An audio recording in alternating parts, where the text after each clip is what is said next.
Hey y'all, it's Jada, and today is story time. And this story time is about a timeshare presentation that I attended over the weekend. I have attended timeshare presentations before while I was on vacation. The first one I attended was the when I went to Cabo, and it was fine. It took all day, but it was fine. I knew I wasn't gonna. They make a pretty good sales pitch, but I knew I wasn't gonna buy anything. So this one is different because I got solicited for it while I was in town.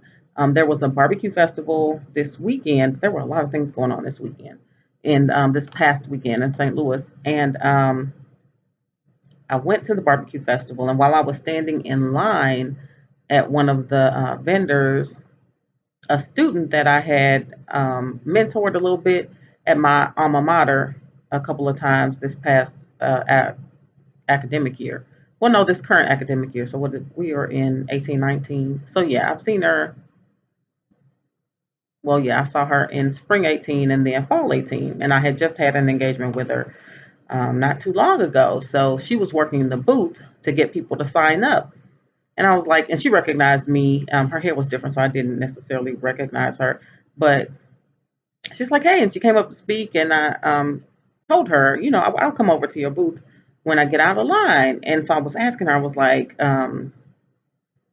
what is it? Like, what is there to this? Is it legit? And it's the situation where you spin the wheel and they tell you what you have won. And she said, oh, no, it's fine. It's legitimate. I wouldn't have you do something that wasn't. And so myself and my daughter went with her because somebody else came up to me who was working with her. And I told her, if you get credit for signups, then I need to go with her because I want her to get the credit.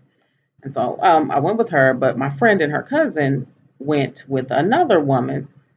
And the girl was telling me, she was like, well, you have to make over, it goes according to income, and you can get a free one of any of these things. There were a whole bunch of options, like a 3-day, 2-night trip to Vegas with airfare, and then like a 5-day, 4-night cruise, and just a set of airline tickets and a couple of other things. And she said, but the presentation was only for people who made $50,000 or more, and you have to pay a deposit. I was like, well, I qualify, but tell me about, for example, the Las Vegas trip. What's the airfare? Like, are y'all gonna put me on Spirit or something? Because if so, I don't want it. And she's like, no, it's Southwest. You can fly Southwest. I was like, okay, well, whatever. And she asked me, I don't know, they went according to income. I completed some kind of little slip of paper, and she said, well, I'm going to get you the best deal I can. I was like, okay. And she came back and was like, you can get this for 50, I think she said $55. You just have to attend the timeshare presentation tomorrow, which was Sunday. And so I said, yeah, that's fine. I paid my $55. And meanwhile, my friend and her cousin were trying to negotiate for the same trip, but their salesperson was telling them $100. So that should have been the first red flag. And I mean, I haven't lost anything, I don't think. But it wasn't. It wasn't the first red flag. So I was talking to my friend after I finished, and she was like, "Yeah, I would have done it for $55, but the girl was telling us $100." And I just chalked it up to, I'm assuming they make some kind of commission off of these deals. So the more they charge you, the more they make. And maybe the girl was making a concession, and she would receive less credit or whatever because she offered me a lower price, which any salesperson can do. But the person that they were dealing with was trying to get more and ended up getting zero. And the girl was telling me, well, if you bring, like, for example, your sisters, they can get the same deal you got. They can get the $55. So I was like, okay. And I walked away with a slip of paper, and the girl had charged me $55, and I knew I was going to the sales presentation on Sunday, which was at 3 p.m. at a hotel, and I've lived here my whole life, and I have never heard of this hotel. So I got my younger sister because she can always say no, and I called her and I was like, I need you to go to this thing with me because sometimes I'm vulnerable and I'll buy things that I don't need. Everybody, if you ever seen me in like Michael's or Hobby Lobby or Z Gallery or something, West Ham, anywhere, Target, hell, you don't have to really sell me on something that I think is pretty. So my sister agreed to go. So we go to the thing, and we get to the hotel. They offered valet parking, but I don't know them well enough to have them valet park in my car. So I just self parked and walked in and needed directions to the presentation. I'm assuming this is one of their properties, and that's why it was at this particular hotel, which would make sense because I've never heard of them. And the concierge or the counter agent, the first person I talked to wasn't quite sure what I was talking to, and then the other person said, "We'll go up on the 13th floor." 13th floor should have been the second red flag because a lot of buildings don't have a 13th floor because they are superstitious, also known as triskaidekaphobic, which is a word my dad taught me when I was 5 or 6, and I used to do spelling bees. And that just means fear of the number 13. Anyway, we went to the 13th floor, and there's a line, and people are asking for. Also, there was a little pink sticker on the folder that the girl had given me, and it was like, call this number prior to your appointment, and you can get a bonus vacation. So I had called that number while I was parking, which was still prior to my appointment, and they didn't pick up, but I left a message, so they called me right back and gave me a password to give the receptionist once I checked in. The password was vacation. So the lady is there, and there are people in line, and she's checking them in, and she's asking them for a password, and nobody has one. And um, she got to me, I gave it to her. My sister's laughing already because it's a scene. And so she fills out some paperwork and gives me something else and tells me to go sit in the waiting room. So my sister and I are sitting in the waiting room, and it's kind of drab. And the hotel itself, I don't, I mean, it was just okay. And that's not really why you go on vacation. Like, you don't go on vacation to get a room that's just okay. You go on vacation and get a fabulous, well, I go on vacation to get a fabulous room and great accommodations. Because my home is nice enough. So I don't want to stay in a nice enough hotel. I stay at home. Uh, so we're sitting there in the reception area, already giggling because they got the posters up, like, like the van just pulled up 30, 40 minutes ago. And the lady at the receptionist who checked me in was, when I gave her the password, she's like, okay, you'll spin the wheel. And if you don't win $100,000, like on the off chance that you don't win $100,000, then you will get this prize. I was like, oh, wow, that's great that I will win something, even if I don't win $100,000. Sitting there waiting for our representative to come and get us, and surprise, the black guy comes and gets us. So we walk over to another large room, a dining room or a ballroom, with the black guy. He's trying to make a connection, and I am resisting the connection. Myself and my sister are resisting the connection because we don't intend to buy anything, and so we don't want you to be able to influence us. So he does. In St. Louis, people gauge you by where you went to high school. So they try to peg you kind of socioeconomically. And so he's like, I got to ask you the question. First he's got a huge ring on right here, and he's got on like some green trousers, and he does not look rested or like he has had a vacation recently. But so what?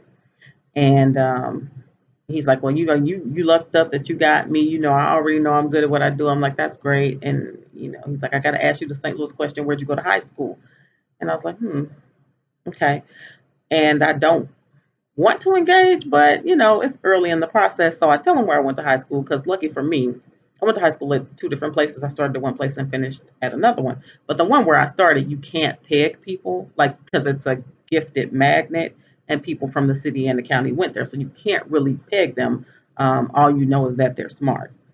So I told him that, and he was like, "Oh, okay. And where is that?" So he's trying to peg me geographically, and I was like, "Well, it has moved since I was in high school, and it is in the West. It used to be in the West End when I went there, in the Central West End." And he's like, "Oh, I don't know no school about." So just small talking, trying to make a connection again. Snacks for days, so of course we fill up on snacks. And I, after this meeting, there's I think a 30-minute, 40-minute presentation in a larger setting. So of course I'm putting like I think they have fruit snacks in my purse. He's like, oh no, these are snacks for now. These are not snacks for later. I said, you just said you was taking us into a 30, 45-minute presentation after this. These are for later. You're not getting ready to one per me. No, you got all these snacks out here. I'm taking some. What you gonna do? So we sit down and he pulls out this book and he's trying to get information about what my family is like, how often we vacation, how much we spend, and those types of things so that he can make a connection and sell us on something or know. I don't even think he needs to know what to sell us. They already probably have in their mind that they're going to oversell you. And the name of this company is Diamond. Um, is it Diamond Vacations or Diamond Collection? Diamond something, and it's a huge company. But anyway, so in trying to make a connection with me, he gives me his life story. He was in the military and he used to deactivate bombs and he became a casualty trying to deactivate, well, not a casualty, but he was injured trying to deactivate a bomb and he had shrapnel in his legs and that caused him to have to retire from the military. And while he was away on tour, his wife cheated on him, so when he got back they had a divorce and all he really wanted was custody of the kids. And so he got custody of the kids. He has a young daughter who is very smart, who he deems to be very smart, and he has a son who is in the military. When he started to share that his wife cheated, we were just, and my sister and I are silly, and but we can usually we're okay. We usually can keep it on the inside, and so we're just like, no, that's too much information. And so then he tells us, and my son is 26 and he has his own home and he's also in the Air Force and he's a virgin, and we're like, no, that's too much.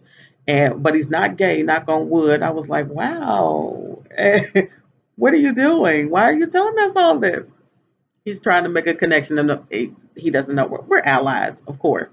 And I was like, why do you have to knock on wood? And then he's like, oh no, I don't have anything against them being gay. My favorite nieces are homosexual. He used some other terms for them that were not okay, but he thought they were, and maybe he thought he was going to make a connection with us on that as black women. Maybe we're supposed to be homophobic or lean a certain way, but of course, no, we don't. And so he he was in a bad place with us, but he's still trying to get information. So he's like, "How many days per year do you vacation?" So I just threw out a number. I was like, "Oh, 3 weeks." I don't. I probably have. It's September, and I've been a few places this year, and I probably still have 4 weeks of vacation left. But that's not the point. So I just told him 21 days, and he tried to do some little math or whatever. But then it was time to. So he, at this point, he has not made a real connection with us. He doesn't know anything about my family. I was like, I have two daughters; they are adults. Um, don't need to know that one of them still lives at home, one of them lives nearby, and we still go places together. No, we don't tell him all that. And my sister Grace did amazing because she gave him nothing. Gave him nothing. She's hilarious, and that's why I brought her with me. But we go into the larger presentation, and it takes a minute to get started. So they give you some paper, and they're like, "Hey, take notes. Make sure everybody has paper and take notes." And we're waiting for the presenter, and they make sure to tell us, she does this. She's great at this. She doesn't live here. She lives in Branson, and she travels all around the country and the world making these presentations. So she come in looking disheveled, and like she also needs a vacation, right? But she starts into the vacation, and of course there are slides on a screen, and the pitch begins, and they're like, well, where do you want to go? She writes a whole bunch of places. Why do people take vacation? All of these things, to relax, to get away from their kids, for romance, XYZ. And then where are the places you would like to go? And then people name, European countries and the Caribbean and a couple of food destinations and stuff like that. And, how much do these cost? And she's like, these probably cost like 3K per trip. Some might, but a lot of vacations don't cost 3K per trip, unless you're tricking. Like you go and you want to, anyway. So she starts into the presentation. She covers every slide. She kind of breezes past the about us. There's a portion in the deck where she's supposed to ask the people in the room about themselves, but she skips that and she gives us her story. She's like, I was a registered nurse, and I think she said she has 6 kids, and she had 6 kids at the time, and she has foster children and a husband, and she was a registered nurse. She worked a lot, never got to travel with them, but was trying to meet a goal, and she made good money. We know nurses make great money. And what ended up happening is she ended up being hospitalized and diagnosed with cancer, presumably from, well, no, she didn't. She didn't attribute it to anything, but so she quit her job because I guess working was contributing to her illness, and she was reflecting on the fact that she had made X amount of dollars and met all of these incremental goals, but had not had the experiences with her family that she wanted to have. And this job allowed her to do that. And paying into this program, this timeshare program, ensured that her family takes a vacation. Fine. That's fine. But now I'm like, so I got an injured veteran, and then I have a cancer survivor presenting to me. How would they like for me to feel at this point in time? Is there supposed to be some sympathy or some empathy happening right now? Probably. And is that supposed to affect my decisioning at the end? It probably is. But she goes through the program super high level, covers all the slides, but she's like, it's a points program, and the value of the points will never change. It is future proof, inflation proof. So you will never lose value on your points. You will always get 15,000 points a year. And I'm like, do points translate to dollars? Because I prefer not to use extra stuff. Just tell me about dollars. Don't tell me about points or units or any other thing. Just tell me about how much money it costs, because anything else is deceptive. And well, and maybe not deceptive, but lends itself to deception or unfairness. It just does. And so she didn't cover it. She's like, well, 15,000, some people won't need 15,000 points, but some people will. So we just use this as an example. And then she goes over a conversation that she heard outside the room, apparently before while she was walking in, where one person is telling the other person, "We just came here to get the stuff. Say no. Make sure you say no. You better not say yes." And that conversation may have happened, but that example is also one that you could use every single time, because no one's going to say, "I was the person who said it. I'm sorry." You either know that you didn't say it, or you know that you did say it, but there's no way to reveal that unless we take a consensus of everybody in the room and everybody says, I didn't. No one in here said that. But anyway, she's like, what are you saying no to? You haven't even seen the presentation. And she goes over an example of, would you push your husband out of a plane if I was going to give you $1 million? And, the wife says, well, no, I would not love him. He's the love of my life. And the husband is like, where's the plane? I'd like, how high is the plane? And she ignores him. And then at the end, when they're going over the conversation, and the woman's like, "You're right, you're right." The presenter is like, "Yeah, your husband was asking the right questions, because the plane is on the ground and the mattress is going to catch him, but you didn't ask. You just said no before you heard the presentation, which is not relevant because you're not going to give us $1 million, and you're not going to give us $1 million, and it was convenient for you to not entertain the questions that the man was asking because he was hip. Meanwhile, somebody in the back is talking about it's not worth it. They don't tell you about the maintenance fees." So she was kind of getting derailed a little bit up there making her little presentation, but she covered all of the slides, and she gave us a couple of things to write down to ask our individual consultants when we got back in the room. She went over where all the properties are and that they own Norwegian cruise lines and how flexible it is and how you can roll over points for 4 years. And it's vacations for life is their tagline, because after you've paid for this 10 years, then you own it, and all you have to pay is the maintenance fees. You don't have to buy more points if you don't want to. So they make it seem great. We still don't know how much a point costs. Get back to the table, homeboy. It's like, well, how was the presentation? You know how the presentation was because you were sitting right behind me in the presentation trying to gauge my interaction level. You think I'm stupid? And oh, I was like, I have a habit of like bobbing my head in agreement to make people uh, know, aware that I'm tracking. And I was doing it. And my sister was like, stop doing that. She's a pro. And I stopped. Anyway, we get back with him. And so we're like, how much does it cost? Because we already talked, I'm not interested. So he brings out a piece of paper, and this is the piece of paper for the Vacations for Life 15,000 points, which is the example that we have seen. Now, I already told the man I vacation for 21 days. He comes out with this piece of paper for 15,000, and he says the 15,000 points will cover between 4 and 6 weeks of vacation. I'm like, okay. And the property is like 100 and something thousand dollars, child.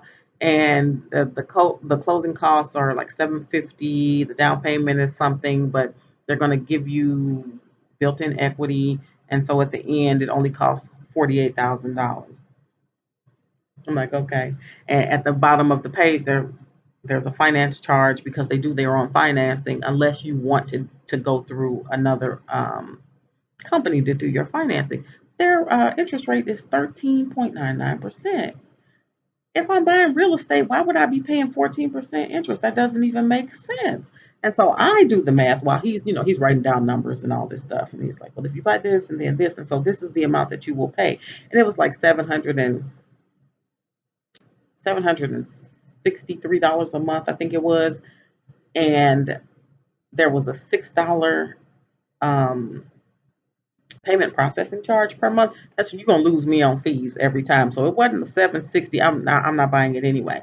760 is another. That's an investment property. If that's what you're gonna buy, that's an investment property. That's not a freaking vacation. But I'm like, you mean to tell me I have to pay you $6 to process my $763? Absolutely not. That's where you lose me. So that's all in one column. So he circled the $763, and he's like, so this is what you will pay a month. Now in another column um, are the maintenance fees. So the maintenance fees are 271 a month. So you're looking at over $1,000 a month for a vacation. That's 12 grand a year for 10 years,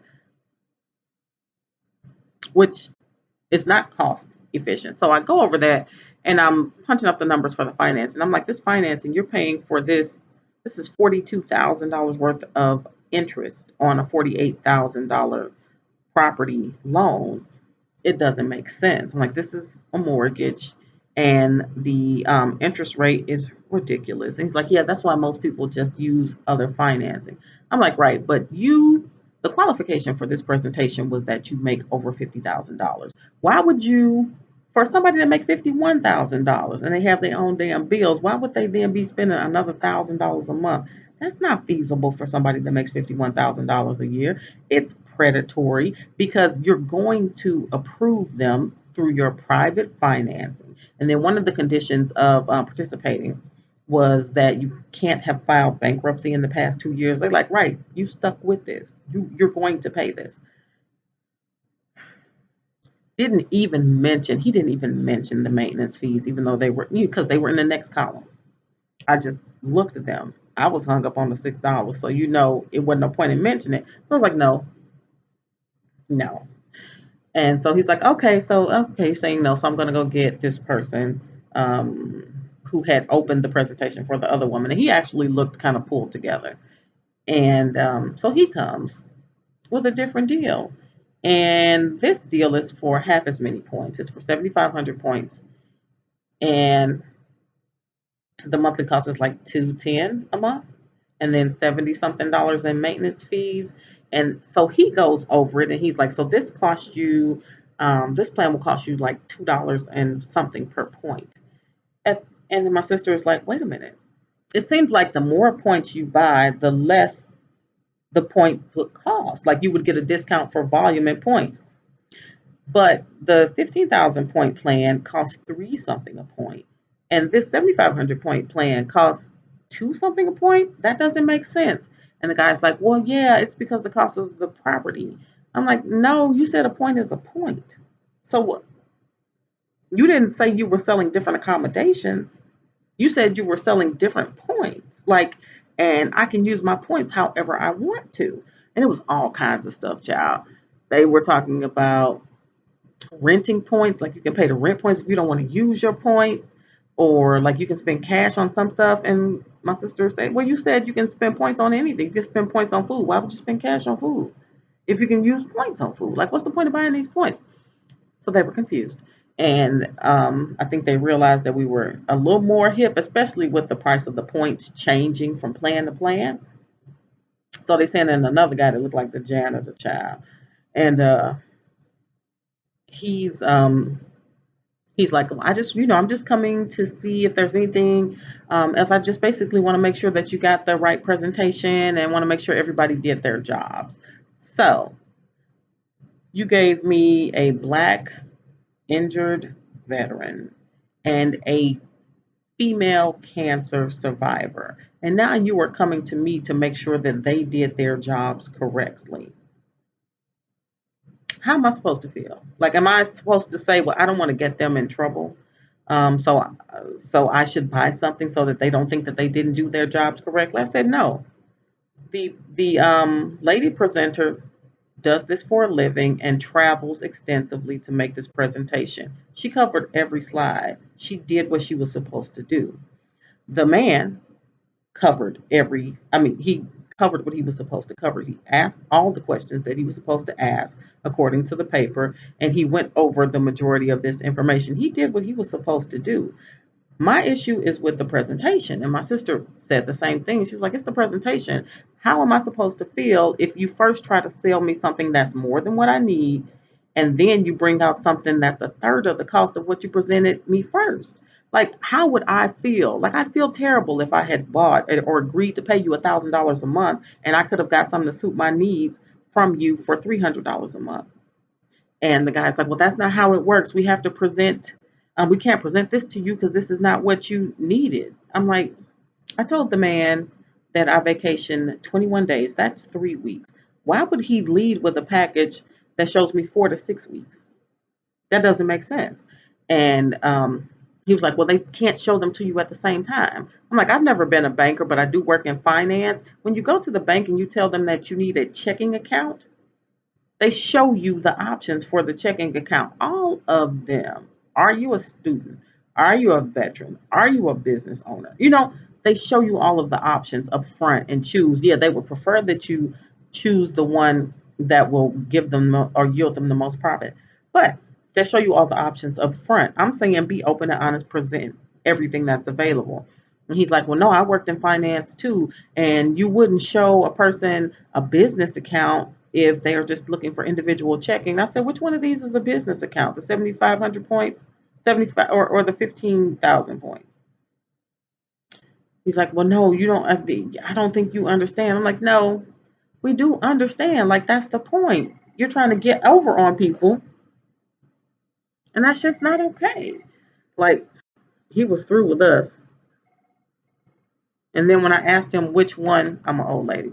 When I asked him which one he had, he was like, I don't have one. I have a big family and I'm the only person working, and I can't afford one. I was like, really? Because the lady that's presenting to us and selling us on vacations and the health benefits of vacations, which is how they really tried to sell it, um, has 8 children and a husband. If she can afford it and you can't, and you the person that's coming to close the deal, I don't get it. So he was mad with us. I was like, look, if you're not open to feedback, you can let me know and I can stop talking right now because I've already told you I'm not going to buy anything. He's like, no, I'm open to feedback. I'm just telling you that this is the way it works. I'm like, the way that it works is misleading and predatory. Why would you show me more than what I need, knowing that you are guaranteeing finance? Like, this is how the housing bust happened. You're selling me more than what I need, but if I agree to your terms, I'm stuck with your terms. And if that causes foreclosure on this property or another property that I own, or bankruptcy later on down 7 years, down 5 years down the line, then so what? Like, it's predatory. I don't care what anybody says. And my older sister owns 3 timeshares. She's very good at finagling, I guess, and getting them down. and they actually do take the vacations, but she doesn't own with Diamond. She owns with like Hilton, um, Honors, and Wyndham, and I think she said Sapphire. But the presentation was raggedy. The people were raggedy. They were trying it, and I think it was all around pretty scammy. It might not have been a straight up scam, but they do try to take advantage of you. Um, they just do. I'm still not sure what the $55 was for because I had to wait forever to get that. The voucher for it, and of course, you travel on certain days. And when you read the fine print, it's like the value, total value of the gift is between $25 and $300. So it's not really worth that much. And then you stay at an economy property. I'm like, why would I want to stay at an economy property on vacation? I don't understand. And I got a $25 Visa card. I don't know what the other $30 that I put down goes toward. And then you have to pay like $50 to make the reservation. So I don't even know if I will use the gift that I got, but I will use the knowledge that I got to share out to people to kind of let you know some of the tricks that they use and how they try to play you like you're a ball head.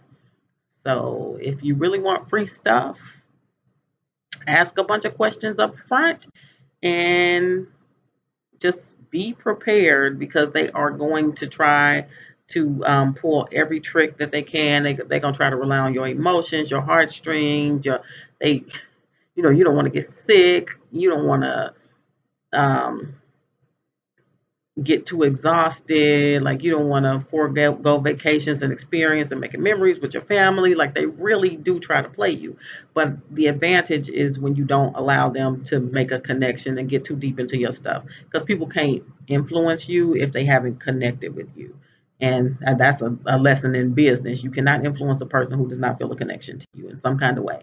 So I did not connect with old boy and any of the people who followed him, and that was to my advantage. Now, if you get stuck in one of these, because like the family that she did the little jump out of the plane trick with, they were still there when we left, honey, and they were the last ones in that room, and they were getting sold, and they definitely came there to not buy anything, or they were plants.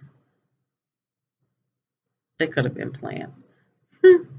So anyway, that's my story times.